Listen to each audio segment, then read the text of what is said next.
I think these poster children of the apocalypse give us 3 key lessons of mistakes not to make from history.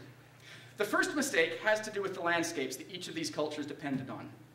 Each of these cultures fell into what I would like to call the vulnerable landscape trap, which you can see in this painting. This painting is called The Allegory of Good Government, and it was painted somewhere immediately before Europe hit the wall in the medieval ages.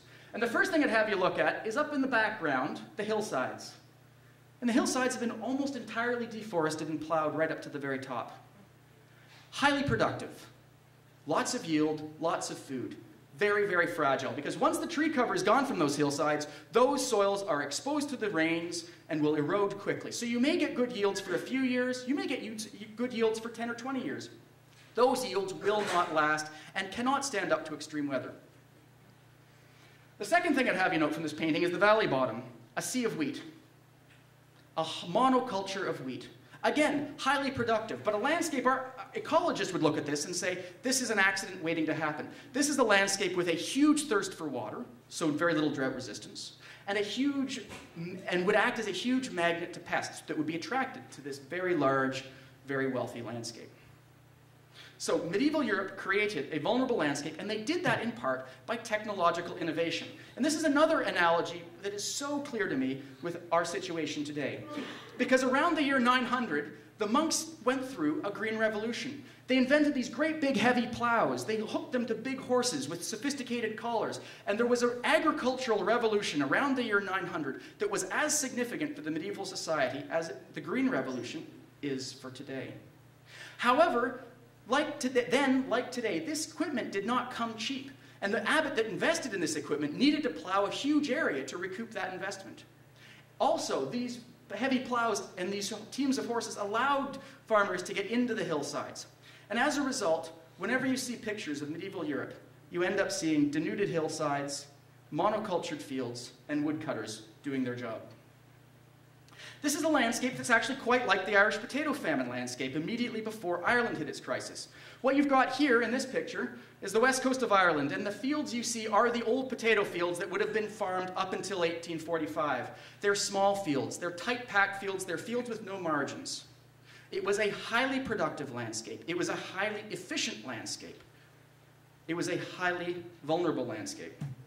And here, terrible resolution photograph. It's a woodcut advertising a modern tea plantation in Sri Lanka immediately before the El Nino-induced famines of the 1870s. And what the owners of the company that built this plantation were trying to do is get investors to invest in their company because of all the wonderful things they were doing to modernize India.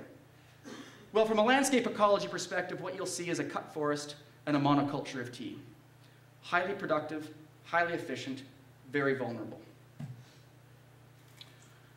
The second trap that history tells us that these societies fell into is what I'd like to call the poor and the marginalized trap. As they grew, these societies created a permanent underclass of poor, underemployed, poverty-riven people. And these poor people ultimately became the conduit by which the crises spread. So there's no accident at all that in the El Nino famines of the late Victorian period, this was the period of time when the British Raj in India was at its most incredibly opulent, while outside the palaces were scenes of utter deprivation.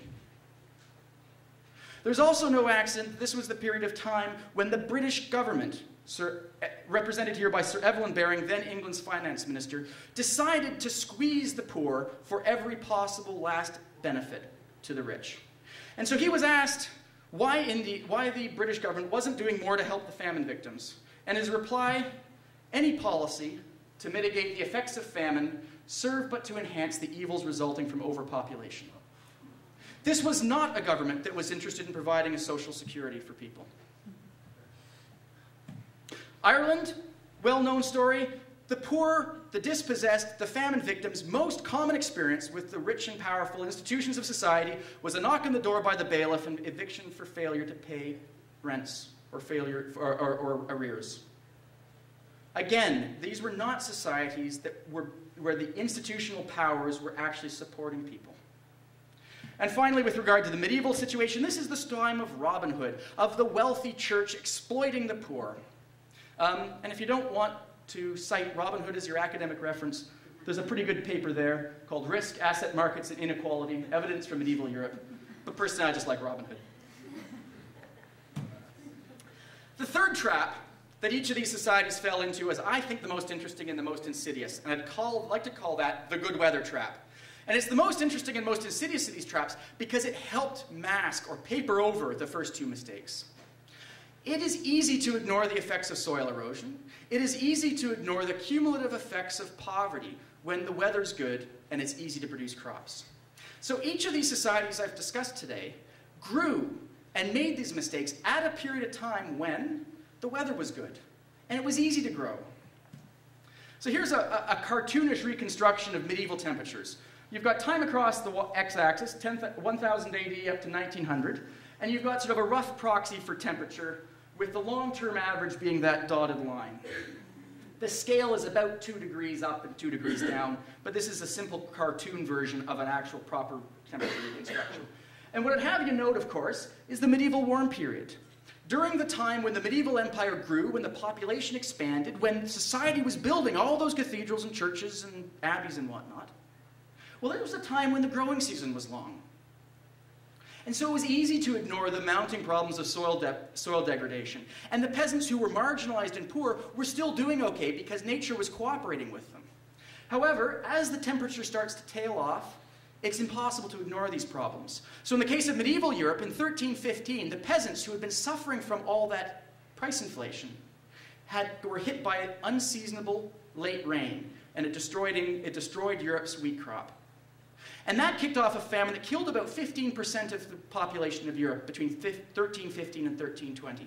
Terrible period of time. The Great Famine, probably the most significant famine ever to have hit Europe. And that sets off an entire wave that lasts a generation of lawlessness, disorder, and economic deprivation.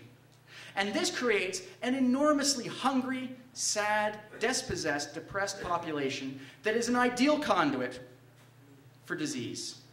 The bubonic plague enters Europe in the 1340s and hits a population with no reserves. A further 30% of Europe dies.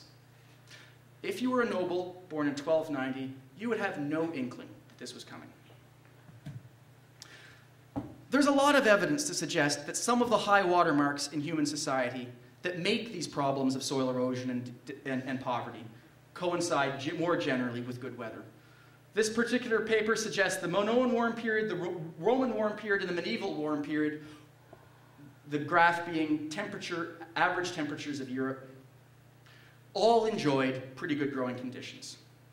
When we start looking in a little more detail, not just at temperature, but at rainfall, and in North America, we see exactly the same problem. And we've actually made all of the same mistakes today. In terms of the specialized landscape trap, we have made that specialized landscape trap. This is the modern wheat producing field. It's a genetic monoculture. It is a sea of wheat from horizon to horizon, and within this, there's very little diversity because the farmers themselves will be planting very, very specialized varieties, and every plant within this picture will probably be genetically identical.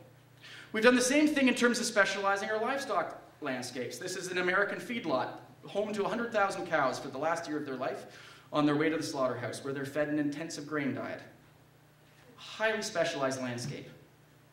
20 crops, more statistically now, 20 crops are estimated to provide 90% of the world's food, with wheat, maize, rice, and soy dominating. And within wheat, maize, rice, and soy, there's an enormous amount of specialization on very specific cultivars. This is associated with huge amounts of deforestation. So what we have here is a section of the Amazon where, from 1975, where all the dark red, essentially everything you're looking at, is the jungle. But 1992, agriculture has invaded almost the entire landscape. As a result, we see images like this, landscapes like this emerging with regularity over the last 50 years, highly erosion-prone landscapes, and scientists estimate that 75 billion tons of topsoil wash into the soil each year. Africa and Asia are, of course, the worst. They're always the worst. They get the worst luck on all this stuff. But even in the ecologically blessed areas, the temperate zones in America and Europe, scientists estimate that we're losing topsoil at a rate of about 17 times faster than it's produced. These figures are controversial and open to debate. However, they represent a significant attempt to capture a very complicated problem and demonstrate the scale of the problem we face. Global forest area has been reduced by approximately 40% in 200 years, and forests have completely disappeared in 25 countries, and another 29 have lost more than 90% of their forest cover. We too, just like the medievals, just like the Romans, have made the mistake of creating highly productive, highly efficient, highly specialized landscapes that are vulnerable to soil erosion and pest outbreaks. I don't think, except in the question of scale, our landscapes are all that different than those that supported the Irish potato peasant in 1844, before the Fair Famine. We too have created a system that marginalizes the poor and has created a permanent underclass of economically deprived people. The FAO, the Food and Agriculture Organization, estimate that 925 million people are undernourished. Most of the world's hungry live in developing countries where they account for 16% of the population. Huge number, and it's higher than it used to be. It was only 848 a couple years ago. We've added almost 100 million people to the world's poor and hungry. Now, this isn't the time or the place to go into data on the world's inequality, but I couldn't help but try to put at least one face and one story to these 925 million. This is a photograph I took in the southern African country of Malawi. And the gentleman in the back is a good friend of mine and a former PhD student, David M. Kwambizi. And I visited him 18 months ago, and he wanted to take me to the village that he grew up in, which is where I took this photograph, and this is David's extended family. And I knew David came from a poor background and had gotten an IDRC scholarship to do his PhD under me, but I hadn't realized quite the extent to which David had come from a poor background. I assumed he'd come from a moderately poor background, not a desperately poor background. And I asked David, well, look, you managed to get out and get an education and get a PhD, and now you're doing really well for yourself. What about the kids you grew up with? Did anybody else manage? And the story he told breaks my heart, because he said that when he was a kid, there was about 30 kids that would have gone to the same primary school in the village, if they'd actually had a primary school. So it was a cohort of about 30 kids. And by the age of 40, there were only about 4 left. We're talking 80% mortality by the age of 40 in this village? Staggering. And these are the people who live the life that we read about. But these are also the people that will start migrating and will start carrying the diseases that will unhinge the rest of the system. Because they're not going to lie down and go lightly, and nor should they. I also think we have made the good weather trap. We have ignored these problems, partly because of good weather.